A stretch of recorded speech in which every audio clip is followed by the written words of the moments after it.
নমস্কার, রান্নাঘরের মহারানীতে তোমাদের সবাইকে স্বাগত। আজকে তোমাদের দেখাবো সম্পূর্ণ নিরামিষ একটি রেসিপি। আলু, পটল আর কুমড়ো দিয়ে, তার সাথে অবশ্যই দেবো ছোলার ডাল। না, ছোলার ডালে বড়া করব না, কিন্তু কিভাবে ছোলার ডালটা রান্নার মধ্যে ব্যবহার করছি সেটাই তোমাদেরকে আজকে দেখাবো। আচ্ছা, প্রথমে দেখো কড়াইতে আমি সর্ষের তেল দিয়ে দিয়েছি। আচ্ছা, ছোলার ডালটা কিন্তু আমি সারা রাত ভিজিয়ে রেখেছি। এখানে আমি 1 কাপের মতো ছোলার ডাল ব্যবহার করেছি। আচ্ছা, যেহেতু রান্নায় ব্যবহার করব সেই জন্য এবার ছোলার ডালটা কিন্তু এখানে আগে আমি কড়াইতে ভেজে নেব হালকা করে। আচ্ছা, ছোলার ডালটা কিন্তু একটু হালকা করে, মানে একটু কালারটা জাস্ট চেঞ্জ হবে ততক্ষণ কিন্তু একটু ভেজে নেব। নিয়ে তারপর এটাকে ঠান্ডা করব। ঠান্ডা করে কিন্তু মিক্সিতে একটু গুঁড়ো করে নেব। তারপরে কিন্তু রান্নায় ব্যবহার করব। আর একটু নুন দিয়ে দিয়েছি ভাজার সময় ছোলার ডাল কিন্তু আমার ভাজা হয়ে গেছে। এবার কড়াইতে আবার একটু তেল দিয়ে দিয়েছি। তেলের মধ্যে কিন্তু এখানে আমি জিরে ফোড়ন দিয়ে দিয়েছি, জিরে, তেজপাতা আর দেবো একটা শুকনো লঙ্কা। আচ্ছা, এবার দিচ্ছি এখানে একটু হিং। নিরামিষ তরকারিতে কিন্তু হিং দিলে হিঙের গন্ধটা কিন্তু খুব সুন্দর লাগে খেতে। আচ্ছা, ফোড়নটা হয়ে গেছে। এবার এখানে প্রথমে দিয়ে দিয়েছি টমেটোটাকে আগে ভেজে নেব। তারপরে কিন্তু এখানে প্রথমে আমি সবজিগুলোকে আগে ভেজে নেব। টমেটোটা কিন্তু ভাজা হয়ে গেছে। এবারের মধ্যে প্রথমে পটলটা দিয়ে দিলাম। পটলটা কিন্তু একটু ভেজে নেব। পটল না একদম কাঁচা থেকে খাওয়া যায় না, পটলের কেমন একটা গন্ধ ছাড়ে। ওই জন্য কিন্তু পটলটাকে আগে তেলে দিয়েছি, দিয়ে আগে পটলটাকে ভেজে নেবো। আমি কিন্তু আর আলাদা করে তুলবো না, এইভাবে কিন্তু পটলটা যেহেতু ভাজা হয়ে আসবে তখন কিন্তু কুমড়ো দিয়ে দেবো। পটলটা কিন্তু আমরা কিছুক্ষণ ভেজে নিয়েছি, একটুখানি কালারটা চেঞ্জ হয়ে গেছে। এবার এখানে আমি আগে নুন দিয়ে দিলাম। নুন দিয়ে কিন্তু এটাকে আগে নাড়িয়ে নিচ্ছি। নিয়ে এবার কিন্তু কুমড়ো আর আলুটাকে একসঙ্গে দিয়ে দেবো। দিয়ে এবার এটাকে একটুখানি কিছুক্ষণ তেলের মধ্যে সাঁতলে নেব। দেখো দিয়ে দিয়েছি। এবার এটাকে কিন্তু কিছুক্ষণ ভালো করে তেলের মধ্যে সাঁতলে নেব। আচ্ছা, কুমড়ো, পটল, আলু কিন্তু দেখো ভালো করে ভেজে নিচ্ছি।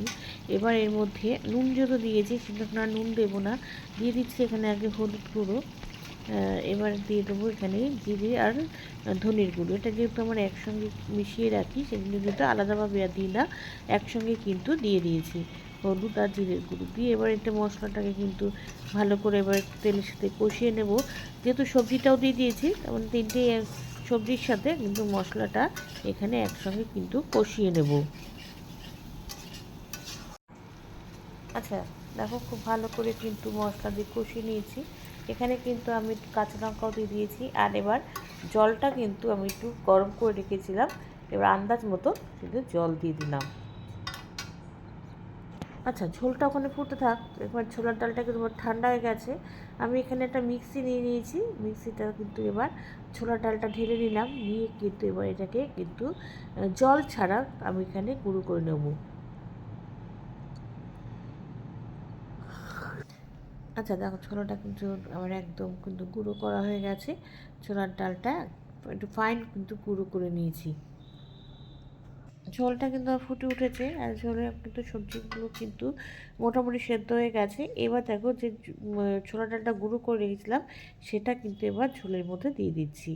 দিয়ে এবার এটাকে কিন্তু খুব ভালো করে ঝোলের সাথে মিশিয়ে নেব। নিয়ে কিছুক্ষণ এটাকে ফুটতে দেবো। যেহেতু ছোলার ডালটা কিন্তু এখানে কিন্তু মানে সেদ্ধ হবে আর ঝোলের সাথে কিন্তু একসাথে মিশে যাবে, সেজন্য কিন্তু এই ছোলার ডালটা দেওয়ার পর কিন্তু ঝোলটাকে ভালো করে ফুটতে দিতে হবে, না হলে কিন্তু মানে খাওয়ার যে স্বাদটা সেটা আসবে না।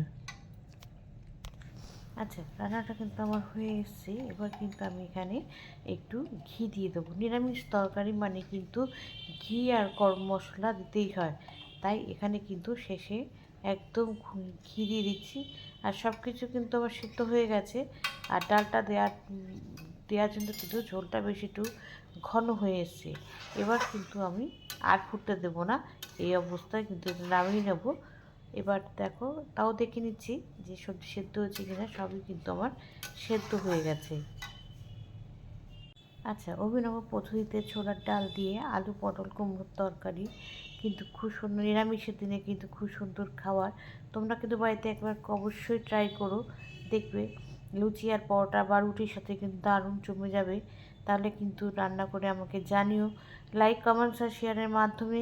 তোমরা যারা আমার চ্যানেলটিকে সাবস্ক্রাইব করে আমার সঙ্গে রয়েছো তাদের জন্য রয়েছে অসংখ্য অসংখ্য ধন্যবাদ।